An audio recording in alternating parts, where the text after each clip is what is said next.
자, 우리 지금 엄청난 기술 변화의 한복판에 서 있잖아요. 근데 이걸 그냥 또 하나의 산업혁명이라고 부르는 게 혹시 더 큰 그림을 놓치고 있는 건 아닐까요? 네, 맞아요. 다들 4차 산업혁명이라고 하죠. 익숙한 말이잖아요.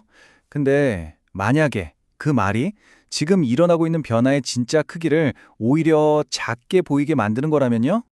이병환 작가는 이걸 단순한 기술 업그레이드가 아니라고 말합니다. 이건 뭘까? 인류가 농업혁명이나 산업혁명을 겪었던 것과 같은 아예 판이 바뀌는 문명 전환이라는 거죠. 그리고 이런 새로운 문명에서는 당연히 완전히 새로운 리더가 필요할 수밖에 없고요. 그럼 이 거대한 변화를 제대로 이해하려면 뭘 봐야 할까요? 바로 두 문명을 움직이는 핵심, 운영체제를 비교해 봐야 합니다.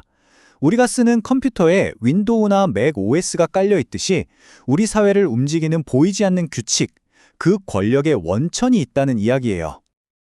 자, 산업시대는 어땠죠? 종이 문서에 적힌 인간의 언어, 즉 법의 지배를 따랐습니다. 하지만 지금 떠오르는 디지털 시대는요, 바로 알고리즘이라는 기계의 언어로 쓰인 코드의 지배를 따르게 될 거라는 겁니다. 이 표를 한번 보세요. 정말 흥미롭지 않나요? 핵심 인프라가 인쇄물에서 데이터로, 통치 방식이 법의 지배에서 코드의 지배로 바뀌니까 권력의 중심이 자연스럽게 법률가, 정치인에서 누구에게로? 네, 엔지니어와 프로그래머로 넘어가고 있는 거예요. 이건 그냥 인기 직업이 바뀌는 차원이 아니라 사회 권력 구조 자체가 완전히 재편되고 있다는 신호입니다. 이게 그냥 그럴듯한 이론에 그치는 얘기가 아닙니다. 지금 이 순간에도 아메리카 2.0이라는 정말 거대한 프로젝트를 통해 현실이 되고 있거든요. 그리고 이 프로젝트의 중심에 바로 4명의 설계자들이 있습니다. 자, 첫 번째 인물, 바로 피터 틸입니다. 이 사람은 아메리카 2.0이라는 새로운 미국의 청사진, 그 사상적 토대를 만드는 철학적 설계자라고 할 수 있죠. 자유와 민주주의는 양립할 수 없다. 와, 굉장히 논쟁적인 말이죠. 이게 무슨 뜻이냐면 그가 보기엔 민주적인 절차라는 게 오히려 국가의 생존과 번영에 꼭 필요한 혁신을 가로막는 족쇄가 될 수 있다는 겁니다. 이게 바로 그의 핵심 생각이에요. 그러니까 피터 틸의 철학은 아주 명확해요.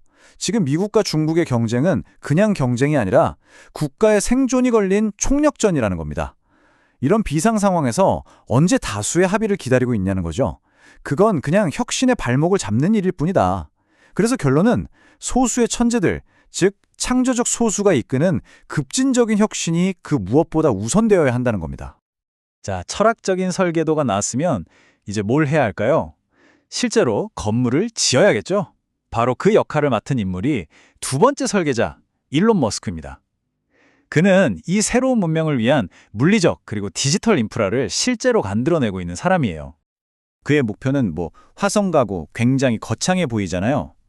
그런데 그 친구들은 22세기에도 살아야 되잖아요. 라는 이 말을 보면 단순히 꿈만 꾸는 게 아니라는 걸 알 수 있습니다.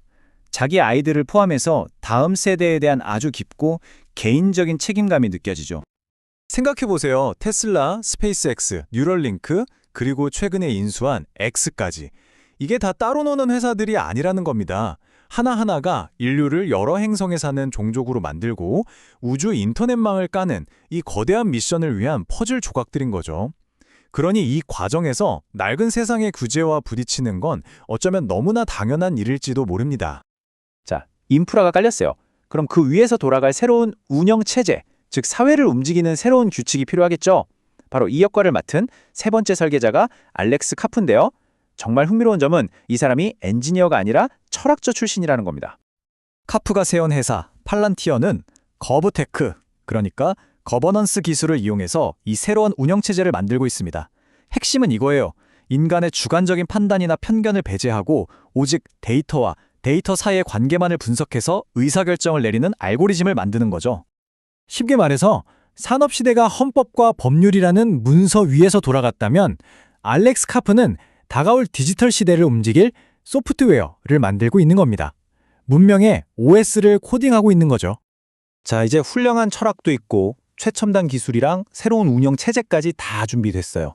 근데 이걸 현실 정치와 사회에 단단히 뿌리내리게 할 사람이 없다면 다 소용없겠죠? 바로 그 마지막 퍼즐 조각을 맞추는 인물이 네 번째 설계자, J.D. 벤스입니다. 벤스의 역할은 아주 중요해요.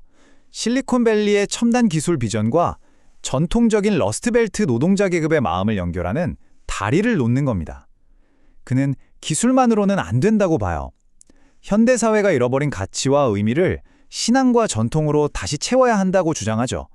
한마디로 이 거대한 기술 프로젝트에 영혼을 불어넣는 역할을 맡던 셈입니다. 자, 그럼 지금까지 본 이 거대한 아메리카 2.0 프로젝트, 이게 우리에게는 어떤 의미일까요? 핵심은 이겁니다. 이제는 단순히 변화에 적응하는 걸 넘어서 우리만의 새로운 판을 져야 한다는 거죠. 이건 그냥 서구 문물을 따라가던 개화와는 완전히 다른 개념이에요. 우리 역사 속 동학 사상에서 말하는 개벽에 가깝습니다. 즉, 우리 고유의 문화적 자산 위에서 우리만의 새로운 문명 표준을 만들어내는 것. 바로 그겁니다. 그렇다면 이런 개벽을 이끌 리더십은 어떤 조건을 갖춰야 할까요? 앞서 본 아메리카 2.0 설계자들이 그 힌트를 줍니다. 첫째, 기술이나 경제 너머의 큰 그림을 보는 문명사적 통찰력. 둘째, 기술과 인문학을 하나로 꿰뚫는 융합적 사고. 그리고 마지막으로 국가와 인류 전체를 위한 거대한 미션 설계 능력입니다. 이 세 가지가 바로 새로운 시대를 여는 리더의 플레이북인 셈이죠. 자, 그럼 이제 우리는 뭘 해야 할까요? 역사를 한번 돌아보면요. 새로운 문명은 언제나 기존의 중심이 아니라 변방에서 시작됐습니다. 왜냐하면 중심은 기존 질서를 지키기에 바쁘지만 변방은 아무것도 없기 때문에 오히려 자유롭게 새로운 지도를 그릴 수 있거든요. 어쩌면 지금이 바로 우리에게 주어진 엄청난 기회일지도 모릅니다. 낡은 지도로는 새로운 대륙을 탐험할 수 없습니다. 미래는 낡은 법전을 관리하는 사람이 아니라 새로운 코드를 짜는 설계자의 손에 달려있을 겁니다. 자, 그렇다면 마지막으로 이 질문을 던져봅니다. 우리 모두의 미래를 위한 그 코드는 과연 누가 쓰게 될까요?